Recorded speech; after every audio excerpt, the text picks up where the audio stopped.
Right now, parked at campgrounds, church lots, and driveways all across America, hundreds of thousands of camper vans and millions more work and passenger vans are breaking the law, not because of how they're driven, because of what's been added to them.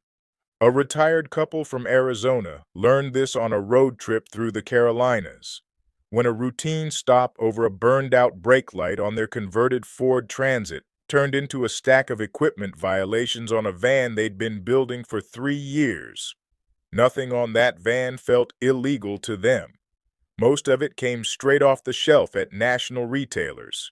But in at least 24 states, the penalties on this list can stack past $5,000, and several of them can end with a criminal charge instead of a ticket. I'd wager fewer than one van owner in 100 could name even 3 of these. So today we're counting down 10 van features that are banned or restricted across huge parts of the country, and at least one of them is probably sitting on your van right now. And number 1, it's the brightest thing on this list, and in all 50 states, it can turn a $200 accessory into a criminal record. One thing before the list. Every state writes its own vehicle code, and legislatures rewrite pieces of it every session. So treat this as a map of where the traps are, not legal advice. Pull up your own state's code before you spend money or fight a ticket. All right, let's get into it. Number 10.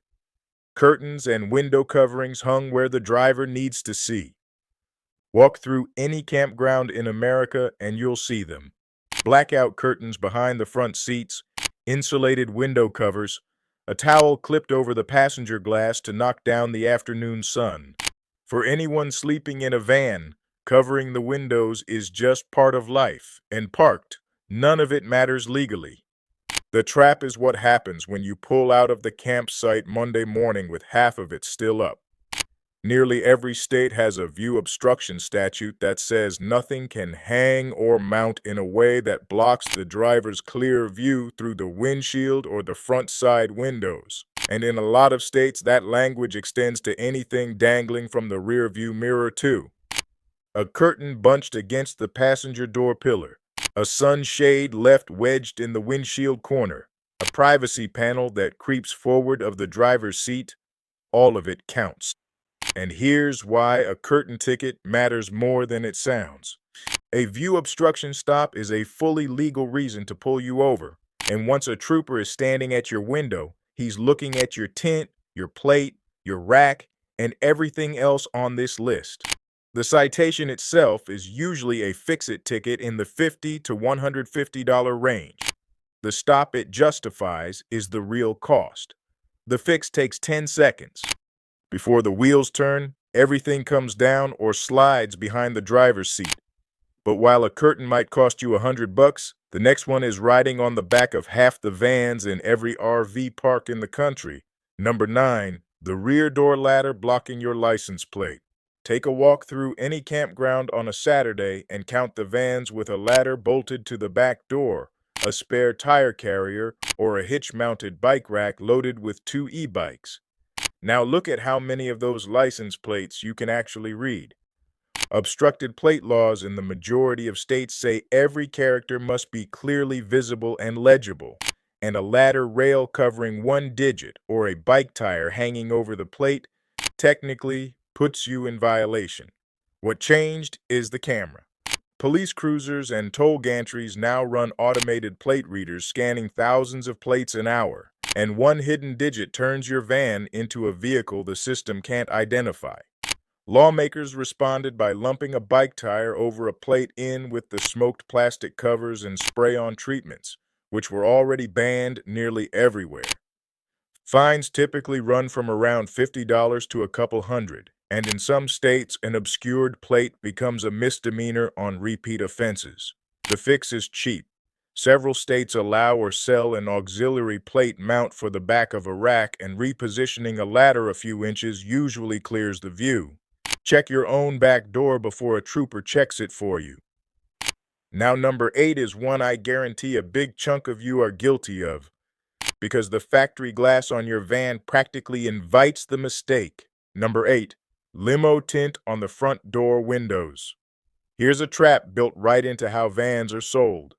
Federal rules treat the windows behind the driver differently on vans, SUVs, and trucks than they do on cars, which is why your van likely rolled off the lot with dark factory privacy glass on the rear windows and cargo doors. Perfectly legal, straight from the manufacturer. So when an owner looks at his van and sees light front windows next to nearly black rear glass, the natural move is to have a tint shop match the fronts to the rears. And the moment that film goes on, the van is illegal in almost every state in the country. Front door windows on a van are held to the same visibility limits as a car, and those limits are far lighter than factory privacy glass. In plenty of states, the legal minimum lets in 70% of light or more, while the rear glass you're matching might let in 20. Tint stops are one of the most common pretext stops in America, and repeat convictions escalate from fix-it tickets into misdemeanors with fines in the hundreds. Now, before you peel anything off, your dermatologist may already hold the fix. Most states offer medical tint exemptions covering light sensitivity, certain medications, and a history of skin cancer. And after 40 years of working outdoors, a lot of you qualify without knowing it. One doctor's letter, one form filed with the state, and a certificate riding in the glove box, and that exact same film becomes untouchable at any traffic stop. Do it on paper or don't do it at all. And speaking of things bolted on at the shop, the next item has actually blinded someone, and it changed the law in an entire state. Number 7, overloaded roof racks and unsecured cargo. The modern camper van wears its gear on the roof: solar panels, a cargo box, a rooftop tent, traction boards, sometimes a kayak strapped over all of it. Two problems ride up there with you. The first is height. A tall van like a Sprinter or a high-roof Transit already stands over 9 feet, and a rooftop tent with a kayak on top can push you past clearance bars at parking garages, drive-thrus, and older bridges. And if you hit one, the damage bill is yours. The second problem is the law most drivers have never read. Every state has a secure load statute, and in a growing number of them, losing cargo on a highway is a criminal offense, not a ticket. Washington rewrote its law after a 2004 case where a piece of furniture flew off an unsecured load on the interstate, came through a young woman's windshield, and blinded her. Under laws like that one, a cargo box that wasn't latched or a mattress strapped with a single frayed bungee can mean jail time if it comes off and hurts somebody. Troopers in several states run targeted patrols for exactly this on holiday weekends. Ratchet straps are $8. Check them at every fuel stop, the same way truckers walk their loads. But if gear on the roof can put you in a courtroom, wait until you hear what the bed in the back can do. Number 6, homemade beds and seats carrying passengers without anchored belts. This one hides inside the happiest part of van life. You build out the back of your van with a plywood platform bed, a bench along the wall, maybe a dinette that seats 4 at a campground. Then the grandkids visit, and everybody piles in for the ride to the lake. Kids on the bench, grandma on the bed. In a long list of states, that ride is illegal the moment the wheels move. Seatbelt laws in most of the country require every passenger, and especially every child, to be in a properly anchored seating position with a working belt, and a plywood bench screwed to a wall does not qualify no matter how solid it feels. Several states flatly prohibit carrying children in the cargo area of any vehicle. The fines run from around $25 to a couple hundred per unbelted passenger, but the money is not the real story. In a 30-mile-per-hour crash, an unbelted adult on a sleeping platform becomes a 200-pound projectile moving through the cabin, and crash investigators see the results. If your conversion carries people, the seats need to be crash rated and bolted to the frame with certified anchors, and legitimate upfitters sell exactly that.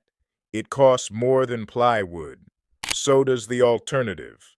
Now we're at the halfway mark, and this is where the fines stop being pocket change and start hitting titles, insurance policies, and federal law. Number 5. Conversions that blow past the weight rating on the door jamb.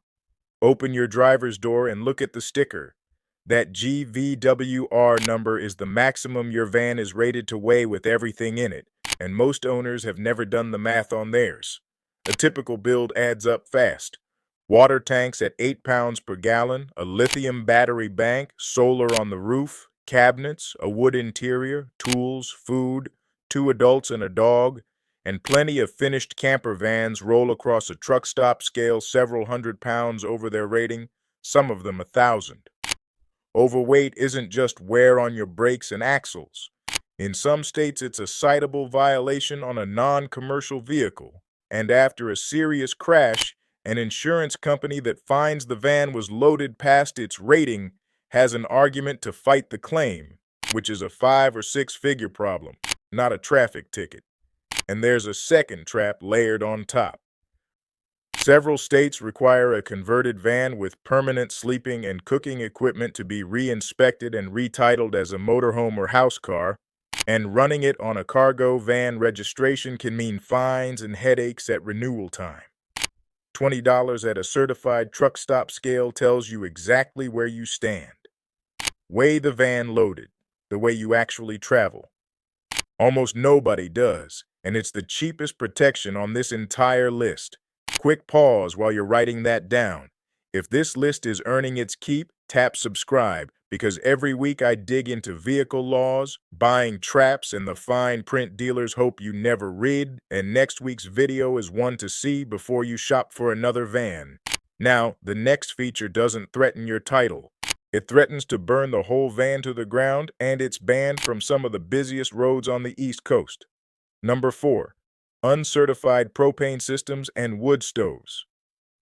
Propane is the heartbeat of most camper conversions. Running the stove, the furnace, sometimes the fridge, and a proper installation with a sealed compartment, an outside vent, and leak-tested lines is safe and legal.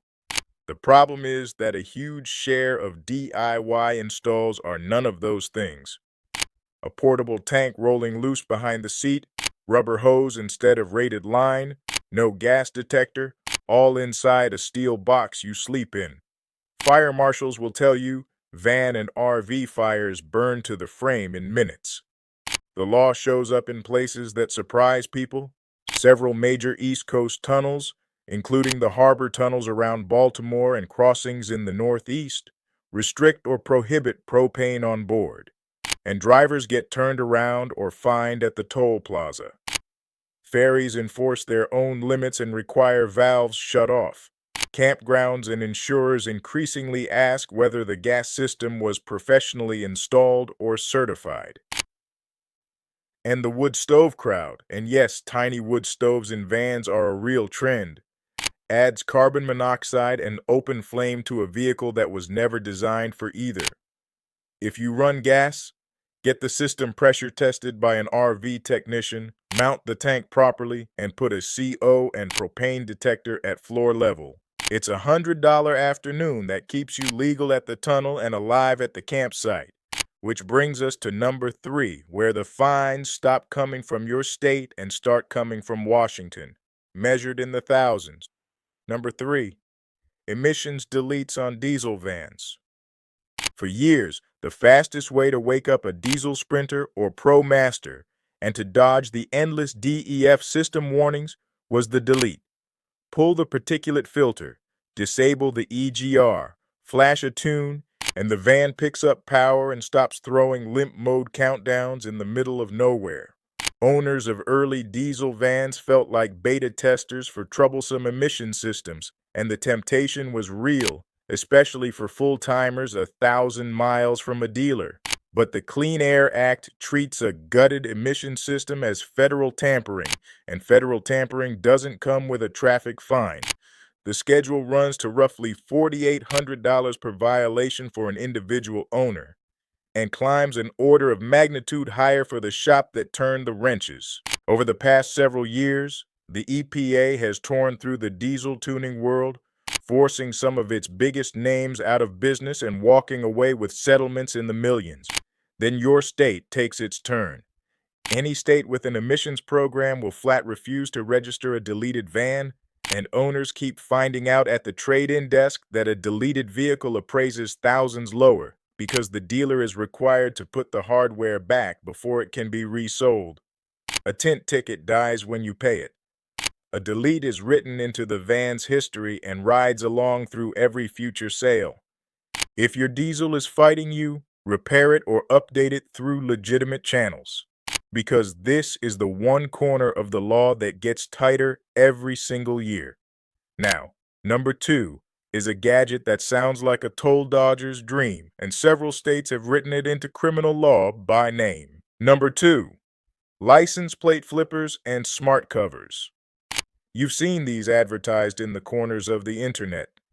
A motorized bracket that rotates or drops your plate out of sight at the push of a button, or an electronic cover that turns opaque on command. The sales pitch winks at you, marketed for car shows and off-road use only, and the videos show James Bond-style plate flips that rack up millions of views. The reality is that these devices exist for exactly two purposes: beating toll cameras and beating red light cameras, and lawmakers noticed. Texas banned plate flippers by name, making it a crime to use one and a separate crime to sell one. And a growing list of states has followed with similar language covering any device designed to obscure a plate on demand. Use one through a toll plaza, and you're not looking at an equipment fine anymore. You're looking at toll evasion, which stacks per violation, plus a fraud angle prosecutors are increasingly willing to take, since hiding your plate is treated as hiding your identity on a public road. Toll authorities in states like Texas and Florida pursue the worst offenders for tens of thousands in accumulated tolls and penalties, and they win. Compare that to the $20 a month the toll tag costs, and the math does itself. And there's that pattern again. Selling the device is legal. A sticker on the box says "show use only," and every ounce of liability transfers to you the moment it's bolted on. Remember that, because it's about to happen one more time. That leaves number 1, the feature I promised you, the brightest item anywhere on this list, and the only one that can turn a traffic stop into a criminal charge in all 50 states. Number 1, forward-facing colored strobes and emergency-style lighting. Scroll any van accessory site and you'll find them. Grill strobes, hideaway flashers, light packages in amber, red, blue, and every combination. Some marketed for work vans, some just because they look official. And on private property or a job site with the right permits, amber warning lights have a legitimate place. The law on public roads is a different world. Every state restricts light colors by vehicle type, and the short version is that red and blue facing forward belong to emergency vehicles. Period. Flashing white in traffic is prohibited nearly everywhere outside your hazards, and even amber typically requires a permit or a qualifying work use. Run red and blue strobes on a public road, and you're not collecting an equipment ticket. In every state, you're stepping into impersonating an emergency vehicle territory, and if an officer believes you used those lights to move traffic or stop someone, that becomes impersonating an officer, a criminal charge that can carry jail time. It has happened to drivers who swore it was a joke. The white cargo van with grill strobes gets zero benefit of the doubt, precisely because it looks the part. Fines for the lighting alone commonly run $100 to $500, and the criminal exposure sits behind them, waiting. If your van genuinely needs warning lights for work, get amber, get the permit your state requires, and wire them to a switch you can't bump by accident. If it's for the look, it's the most expensive look on this list. So there's your countdown, 10 features, and the thread I pulled at the plate flippers runs under every single one. Every item on this list is perfectly legal to sell. The disclaimer hides in fine print on the box, and the liability lands on whoever bolts it to the van. The catalog keeps your money. The citation has your name on it. Walk into any parts counter or camper dealership in America knowing that, and you're ahead of nearly everyone in the building. So before the next dollar goes into your build, give 10 minutes to your own state's vehicle code. And if you travel, give 10 more to the states along your route. Because as the tunnels and the flipper laws proved, crossing one state line can turn a legal van into a rolling violation. These laws spread a few states further every legislative session, which is exactly why you'll want to be subscribed, because next week I'm covering the used van options that quietly disappeared, features you could order 20 years ago that manufacturers aren't allowed to sell you anymore. If your first van had a bench seat wider than your couch, that one's going to sting a little.